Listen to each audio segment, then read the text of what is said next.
교수님 어서 오십시오. 네, 안녕하세요. 예. 논란이 된 것부터 잠깐 짚고 예, 넘어가면 예. 아마 김상조 정책실장이 예. 한국판 뉴딜이라는 거 아직 조금 좀 가다듬고 모양을 더 갖춰봐야 되는데 개념이 뚜렷하지는 않은데 한국판이라고 딱 부를 만한 뭐가 있을진 잘 모르겠다. 아마 이렇게 회의적인 얘기를 꺼낸 모양이죠.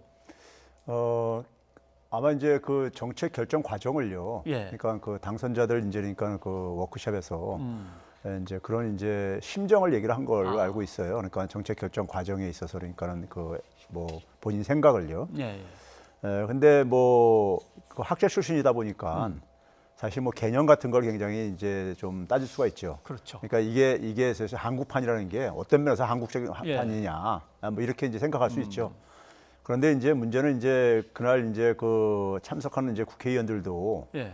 중에 일부가 이제 지적을 이제 했듯이 사실 정책실장이라고 한다면은 그 정부의 어떤 최종적인 입장, 청와대의 어떤 정책의 입장을 최종 어쨌든 간에 그 만들어 가지고 그렇죠. 대통령한테 어쨌든 간에 전달하는 어떤 이런 입장이라는 점에서는 그거를 그 안에서 그러니까 사실은 본인이 그러니까 해결을 했어야 되는 부분인데 예. 그거를 그러니까 다 결정돼 가지고 이미 바깥으로 나온 얘기를 예. 다시 또 그렇게 그러니까 그 아무리 이제 국회에 와서 얘기한다 하더라도 그건 좀 이제 자리가 좀 맞지 않았는가 생각은 합니다. 사실 정책실장이 잘 모른다 그러면 누구한테 물어봐야 되냐 이렇게 그렇죠. 물을 수도 있는 거죠. 맞습니다. 그러니까요. 예. 그러니까 이게 정책실장이 이해할 수 없는 것을 정책으로 내놨다는 얘기가 돼버릴 수 그렇죠. 있으니까요. 국민 앞에서 발표까지 해버렸는데. 그렇죠. 그러면 국민들이 생각할 때는 그럼 이게 도대체가 제대로 이게 개념이 제대로 만들어진 하나의 정책이냐 이런 이제 의구심을 가질 수 있는 점을 준다는 점에서 상당히 그 제가 볼 때는 이게 어떻게 공개된지 모르겠지만은 예. 부적절한 어쨌든 간에 좀 표현이었던 것 같아요. 글쎄요. 예. 예. 어떻게 공개되는지 그것도 그러고 보니까 좀 궁금하긴 합니다.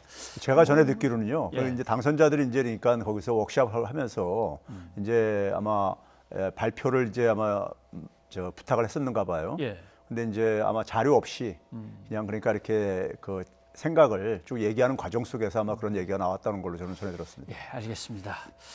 자, 한국판 뉴딜 하다가 요번에 이제 경제 회의를 대통령이 주재하면서 거기에 디지털과 녹색, 그린 두 개가 붙은 것 같습니다. 예. 그러니까 두 개의 축으로 해서 한국 경제를 뉴딜 그리고 그 이후에 장기 정책으로 가져가겠다 이런 뜻인 것 같습니다. 예. 그러니까 원래 이제 그러니까 기재부에서요. 관료들이 만들었을 때 처음에 이제 그러니까 한국판 뉴딜을 내놨을 때요. 예. 물론 초안이었었지만은 당시에는 그러니까 이제 디지털 뉴딜만 이제 그러니까 담겨져 있었어요.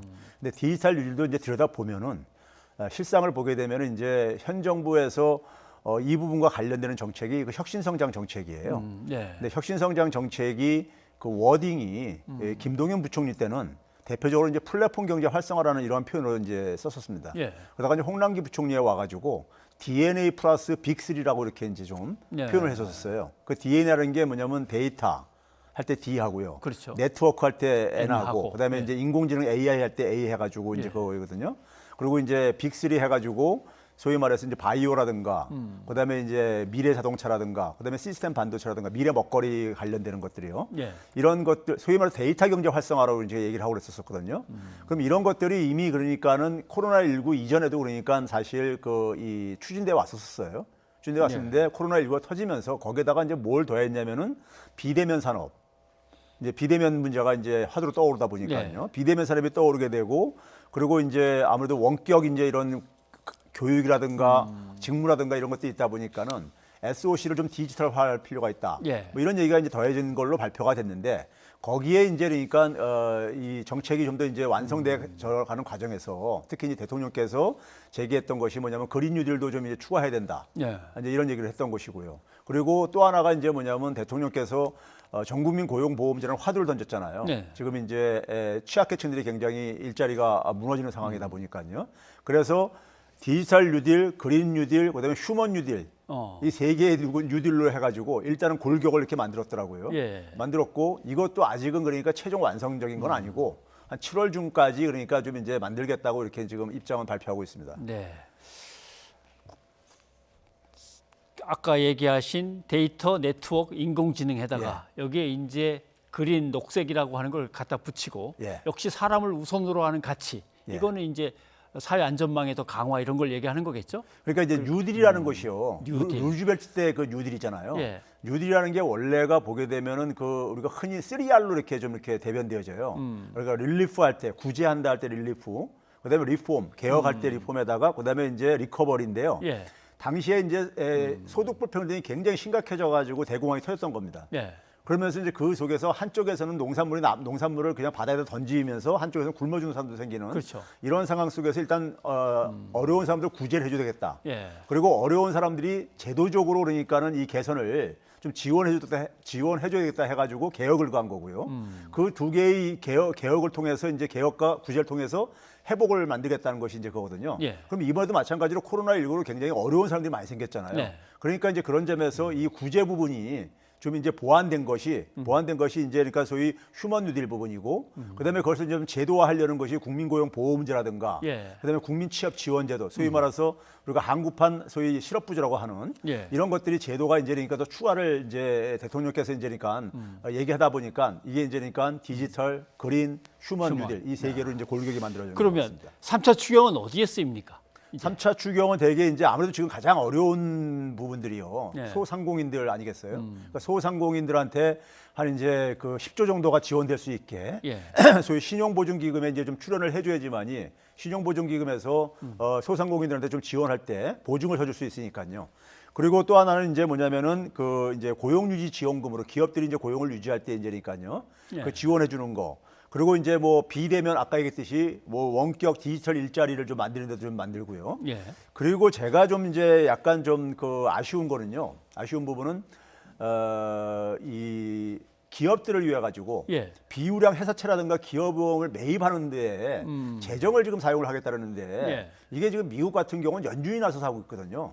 근데 지금 우리 한국은행은 지금 사실 어떻게 보면 좀 뒷짐을 지고 있어요. 예. 이 부분을 한국은행이 함으로써 재정의 재원을 좀 여유를 좀 만들어 가지고 그거를 그러니까 제가 늘 얘기했듯이 긴급재난지원금을 좀 서너 차례 더 지원한다든가 예. 배분을 좀 이렇게 하게 되면은 근데 한국은행이 너무 그러니까 뭐 금리 인하 정도만 하고 역할을 안 하고 있어요. 짐을 나눠줘야 되는데. 그렇죠. 예. 예, 그런 점에서 소위 말해서 채권시장 안정 이런 펀드라든가 아니면 기업 회사채 매입에 왜 정부 재정까지 투입을 해서 해야 되는지 이 부분이 좀 아쉽습니다. 한국 중앙은행이 좀 나서주면 안 되냐. 예.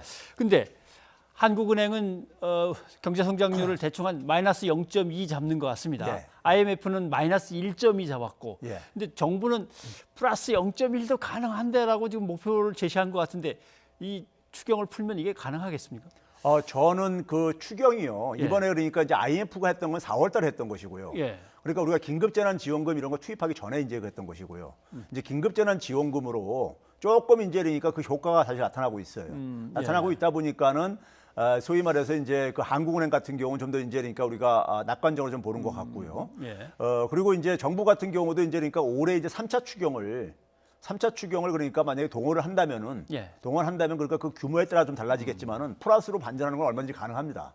3차 추경 규모에 달려 있고 그다음에 그 추경이 저는 가능하면 어쨌든 간에 가게한테 예. 직접 지원돼 가지고 그것이 그러니까는 자영업자나 기업한테 이게 순환시킬 수 있도록 한다면은 투입하는 거 이상으로 그러니까는 경기 부양 효과는 분명히 있습니다. 예, 알겠습니다. 하나만 더 여쭤봐야 될 것 같습니다. 일단 아까 얘기하신 대로 이제 그린이라든가 이제 그다음에 휴먼이라든가 디지털 해갖고 이제 뉴딜을 만들어 놨는데 그 어차피 기업들이 다 하고 있는 건데 뭘 옛날에 썼던 것도 갖다 붙이고 재탕하는 거 아니냐 이런 지적도 나오는데 전체적인 틀이 보시기에 그렇습니까? 저는 이제 그러니까 그 지적도 일리가 있다고 봐요. 어차피 이것은 그러니까 기업들이 새로운 사업으로 필요에 의해서 이제 그러니까 투자하고 만들어야 되는 부분들이 상당히 있습니다. 예. 근데 이제 정부가 해야 될 목도 있죠. 이게 지금 어떻게 보면 새로운 산업을 이제 만드는 거거든요. 산업을 만드는 건데 예. 그러면 새로운 산업을 만들 때 어떤 이제 정부도 이제 생태계라는 개념을 쓰거든요. 디지털 생태계니 녹색 산업 생태계니 이런 생태계를 쓰는데요. 제가 좀 이제 아쉬운 부분은 이런 거예요. 정부가 이제 할 몫이 있고 기업이 할 몫이 있고 그런데 정부가 할 몫 중에요. 제가 좀 비유를 할게요. 사하라 사막 같은 데다가 예를 들어서 이제 인공 연못을 만들었어요. 인공 연못 만들면 그러니까 그래서 강의 생태계가 만들어지냐 이거예요. 네. 연못만 이렇게 만들어놓는다고 해서 거죠. 되는 건 아니잖아요. 예. 거기에 그러니까 이런 생물체들이 들어가 가지고 살 수 있게 해줘야 되거든요.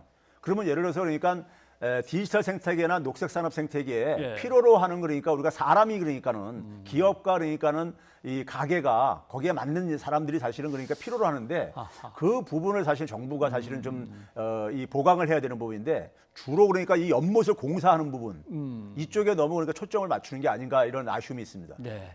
그런 인프라들을 좀 더 촘촘하게 세밀하게 좀 따져야 될 거. 그건 맞습니다. 뭐 7월 발표 때 좀 더 나올 것 예, 같긴 합니다. 보강이 한번 돼야 될 기다려 부분이라고 봐야겠죠. 생각합니다. 네, 예. 알겠습니다. 최 교수님 고맙습니다. 네, 감사합니다.